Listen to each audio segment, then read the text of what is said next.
Hey, what's up? I'm Annika and welcome to my vlog.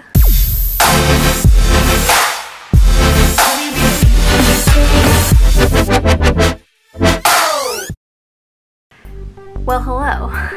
It's been a long time. Subscribe, please. Many more videos to come. Please give this video a thumbs up.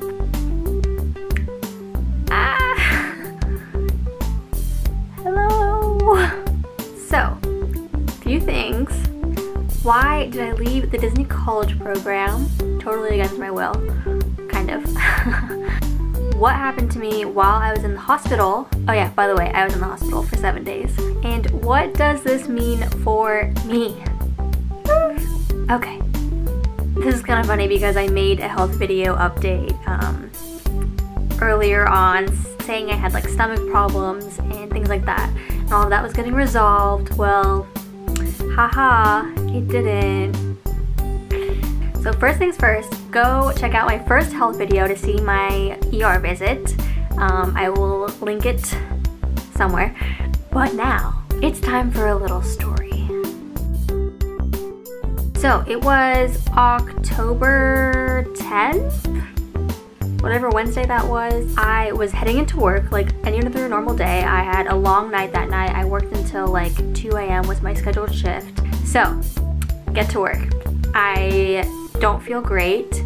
I'm sipping on my coffee that I got, and because I knew I was going to be up until 2 a.m. working. Like, I can't stay up with no caffeine. Like, what? I'm sitting in the break room about to go clock in for my shift, and I'm thinking to myself, I don't feel good today. I started my shift, went to work fine. I was working for about an hour, and my stomach was kind of hurting, but not in a normal way. It was like, okay, something's really wrong. I thought it might just be a continuation of what I was seen for in the ER a month prior. Pushed through it and suck it up. So I continued on for like 15 more minutes, and I was thinking to myself, oh my god, I think I'm just gonna die. And so I called my coordinator, which is like the next step up to before you get to a manager, and I said, hey, I really don't feel well. Like, I think I need to go home.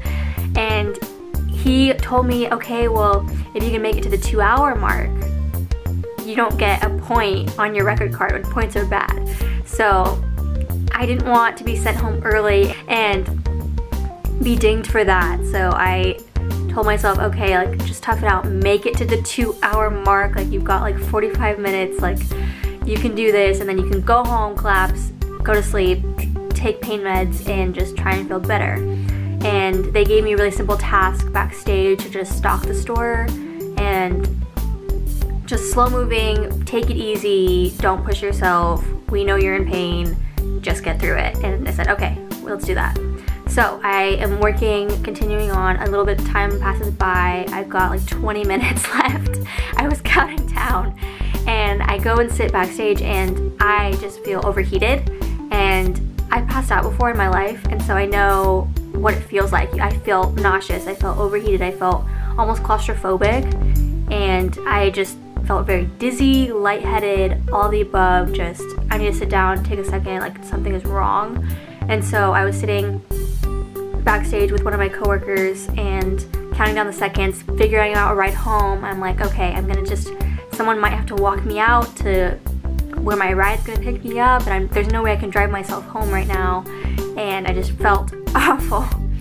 So I'm literally about to stand up to go clock out and leave and get picked up by my friend, and I just collapsed on the stairs, which are concrete, by the way. I just literally collapsed into one of my coworkers' arms and started having a freak out attack, like total 100% panic attack / awkward pains that I just couldn't describe. And so I'm sitting there in my coworker's arms on the ground backstage, just hysterically crying. I mean, like, we're talking like like I was like gasping for air. I was freaking out because I was losing feeling in my hands, because when you are hyperventilating, you feel the blood rush out of your extremities, I guess. now that I know. And so I could not calm down. Thankfully, my coworker, Karina, you're the best, shout out to you. She helped me calm down. She stood there and like held my arms together and explained to me like, you're okay. The paramedics had to talk me down and just like, you're okay. You're just freaking out right now. But inside, like, I knew something was wrong, even if I couldn't necessarily feel it in that moment. And so they asked me, okay, are you going, do we need to take you to the hospital? Do you need to go to the emergency room? And I said, oh no, like, I'll probably be okay. Like, I was just there.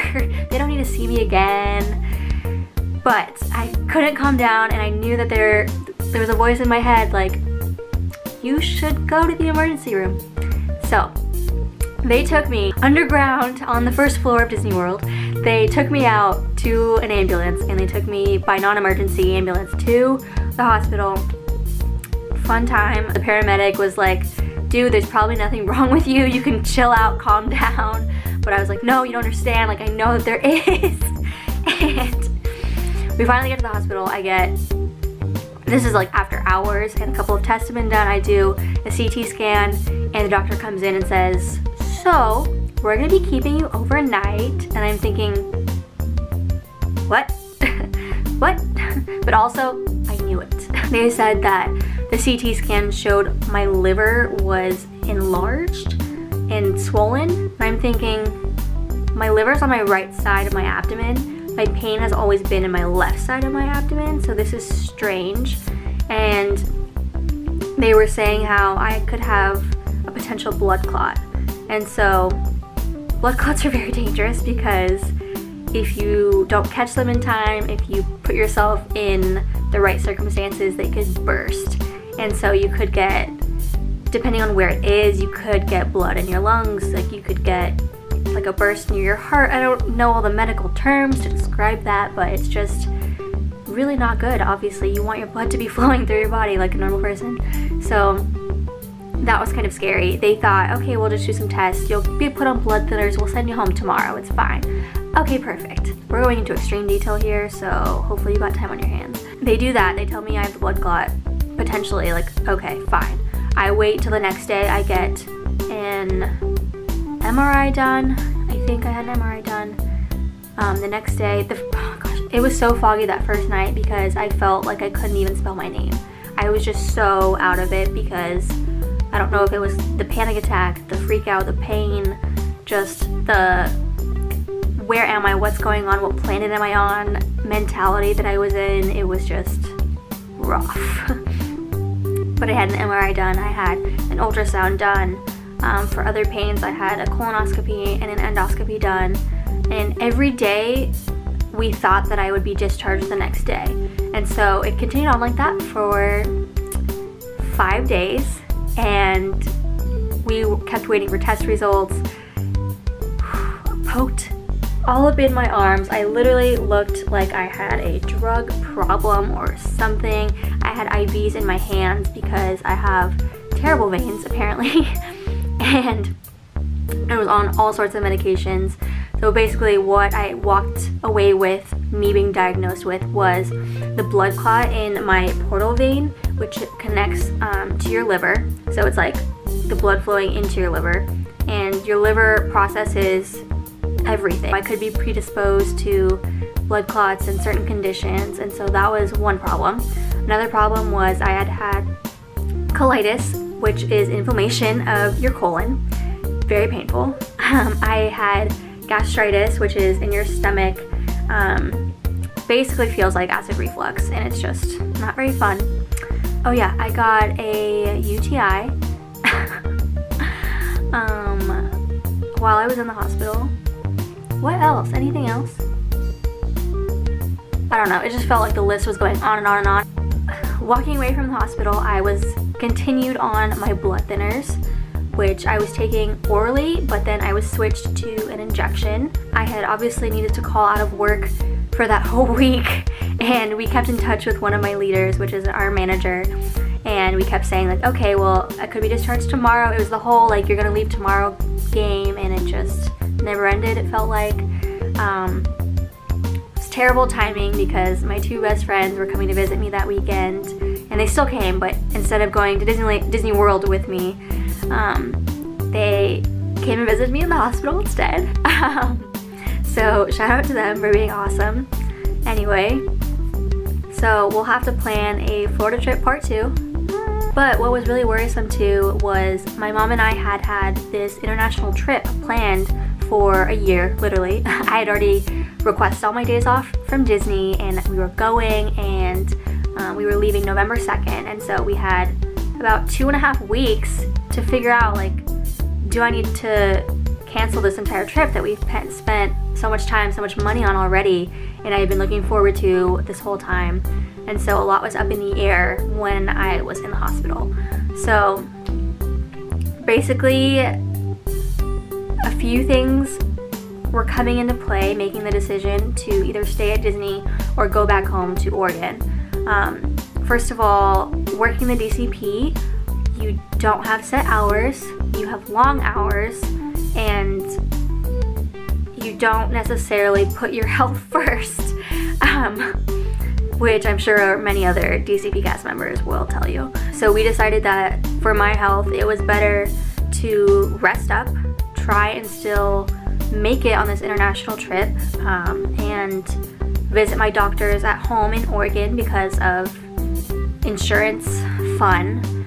I ended up calling my mom to come out because originally we thought, oh, it's not that serious, you're leaving the hospital tomorrow. But that wasn't the case. So I think 3 days into it, I was like, Mom, you need to come. And so she was on the next flight out, literally got there that day by midnight.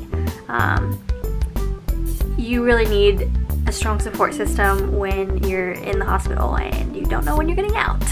So she also made kind of an executive decision. Okay, I'm bringing you home with me. We can't have you having any complications here on the other side of the country. So yeah, it was so sad. I had to leave the DCP. I was relieved to get home and rest and slowly feel better, but I think it was a great decision because working those long hours and being go, go, go all the time, I think that just wouldn't have helped my healing process. You might be thinking, well then why would you travel internationally if you need to be like under watch for your health? Well, I was actually cleared by my doctors to travel. It was a 11 days? No, 8 days. I don't even know. 8-day trip to Ireland and Iceland. I was traveling with my mom to Ireland, so we would have her with me. And I became a nice little traveling pharmacy. Yeah, we got like my blood thinners here. We've got some other meds here to get me going. But the fun part of traveling with injections is you have to travel with their disposal methods also. It was a fun time. I'm still on those blood thinners actually. I have to give myself a shot in my stomach every single day to hopefully prevent the blood from clotting more and to help thin it out. One way my doctor described it was you have your cells that are the clotter cells and the declotting cells, and so the clotter cells were just working overtime clotting the blood, and the declotter cells weren't quite doing their job, and so the blood thinners are going to help them say, hey, clotting cells, you're done, stop working, and try and clear it up to, you know, pass blood through my body. So, what does this mean for me now? Well, it means I'm at Oregon until January. I'll be going back to Florida after healing up and getting on my right meds and figuring out all my stuff. I have accepted a position with a professional internship with Disney, and so I'm super pumped on that. I'm gonna do probably a separate video talking all about that, so keep an eye out for that. So it's November now that I'm filming this video, and about a month and a half has passed. I've already gone on my international trip. Another video will be on that. I will be working a little bit up until January until I move back. I will be filming rather. There's a new show that will be coming up on Freeform that I have a chance to kind of be a part of, and that's all I can say about that. But I will be working kind of on and off up until January. Obviously easygoing things, nothing too strenuous. I am taking advantage of being at home and just resting up, healing, planning my next trips, and getting better. So long story short, I'm doing great now. Still on blood thinners, still have to watch my diet, still have to be on a couple different other meds as well, but things are looking up, so that's exciting. Oh my gosh, this Pooh Bear got me through my hospital visit. Like, yes, he was my friend. He was with me the whole time. Thank you so much for watching, and let's hope I don't end up back in the ER anytime soon. Ah, camera's dying. Peace.